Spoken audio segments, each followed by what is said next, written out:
Gavin, we'll start there. Mitch was just talking about how, when you get hot, everyone feeds off your energy. How much do you enjoy taking on that role when you can score 8 straight points for this team to, change the dynamic of the game? Uh, I don't know how to answer that. As an aggressive player, you're just trying to look for opportunities, and when you get it going, it feels like every time you touch it, you can create something. Because there's always space, there's always airspace, there's always ways to, get the shot off, and when you get good looks early, it helps your confidence, and we have guys that are very unselfish and that are trying to feed you. So, games like tonight, I just try to be myself, be aggressive, and hopefully, help the team, win. Defensively, what is the challenge of taking this team on when, heading into a game like this, if you've got Ja shooting 0 for 6 from 3, I mean, that is exactly presumably what you would want to do, yet they had other shooters hitting big shots late. Well, that's kind of like the challenge because he's the number one points per game in the paint. In front of Giannis, in front of bigs, in front of all that. So, you have to shrink the floor. You have to show help, but you're gonna give up threes when you try to cut him off. But actually, a lot of the threes tonight they came from rebounding. Daggers, weak side corners, all that. So, rebounding. Steven Adams is a tree down there. He's the strongest dude in the NBA without a doubt, and he's such a big presence, and he's very underrated. But he had a lot of just top rebounds for shooters, etc. That were very costly for us. And honestly, that was the big reason why we lost the game. Yeah, especially, I mean, you were involved in a bunch of those plays where the bounce seemed to go their way.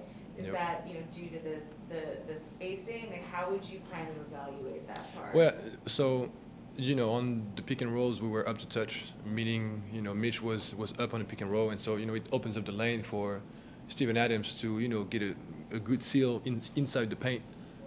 So once he's in the restricted, like you can't move him.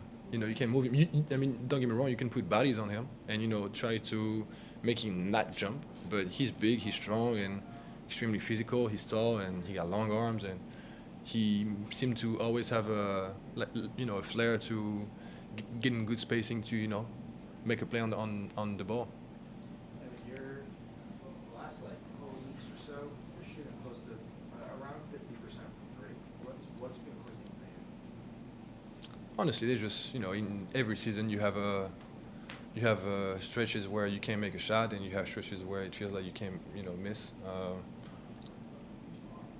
As far as shooting goes, it's mental, really. You have to get into a space mentally where nothing affects you.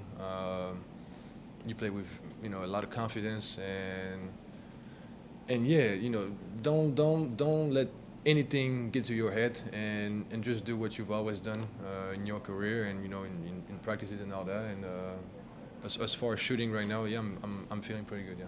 Do you feel like in the beginning part of the year you were trying to find that proper mental state? No, it's the beginning of the year. It's different because you're trying to understand how you're gonna get your shot, where what plays, what action, what's gonna work, what's not gonna work. It's kind of tricky. Like I said, so much of this game is mental.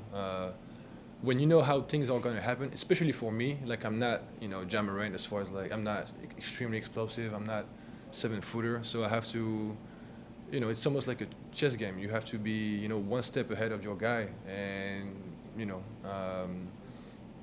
you do that by knowing what's going to happen. And when you're new and you barely know, the guys, what they like to do, the tendencies and all that, it's kind of hard to do. What was the locker room like at halftime? Did the conversations help you get into that space when you start making threes in that Well, at halftime we were, I think we were down 12. And we were actually pretty confident that, we was going to make a run because we were making mistakes, turnovers. I think I had 3 in the first half. So, just stuff you can control, turnovers, rebounding, all that put us down really. But as far as the execution in the half court, I thought we were pretty good. So in the halftime, we were confident. You kind of mentioned that, there's the Steven Adams aspect to the offensive rebounds, but there were a lot of long rebounds came out to the perimeter. What can the guards and wings do there so that, it seemed like so many of them ended up in Memphis' hands that you guys can change that? No, you're right, but that's what I'm saying. Like tonight, we all went and helped block out Steven Adams. So we're not on the perimeter for long rebounds, So he draws a lot of attention, and it's tricky. It feels like they had all the 50-50 balls tonight, and it's very frustrating. I'm thinking about the one where we're down 6 and they have a corner shoot from the rookie. It was a big time play. It's a momentum breaker. So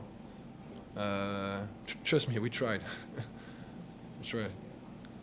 Et là, tu dis que ça arrive quasiment dans chaque saison d'être un petit peu chaud comme ça, mais là, tu es le meilleur shooter à 3 points sur le mois de janvier de toute la NBA à partir de son tir.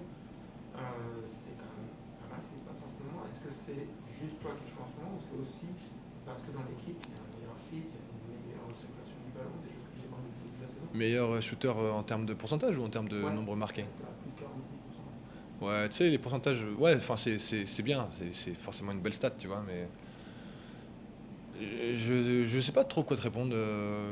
Il y a l'aspect mental aussi, le fait de savoir comment ça va se passer, le fait d'être un peu plus habitué au système, etc. Et de comprendre que maintenant, je vais surtout jouer en tant que catch and shoot maintenant parce que j'ai moins la balle sur pick and roll. Et ça met du temps aussi pour comprendre ça, et donc je me concentre plus sur ça, voilà. Quand tu dis que ça prend du temps à comprendre ça, c'est que tu t'es habitué un petit peu au niveau physique, quoi, Non, c'est sur la préparation de match. Sur la préparation de match, comment tu abordes le match, ce que tu attends de tes coéquipiers et même de ce qui va être mis en place pour toi pour que tu puisses bien jouer. Tu demandais quand même pas mal à ce que la balle circule un peu mieux, tu passes de ton côté, etc. Qu'il y ait quelques actions avec le jeu sur le côté de ce soir. Est-ce que tu sens que ça vient quand même, ça se met en place? Oui, bien sûr, mais c'est un peu notre problème de cette année, c'est qu'on est inconsistant. Il y a des matchs où on joue vraiment bien, où on se partage bien la balle, et puis il y en a d'autres où, en fonction de ce que la défense propose, on va un peu plus forcer les choses et on va comment dirais-je, et on va partir un peu dans nos travers. Mais ça, c'est le problème de chaque équipe.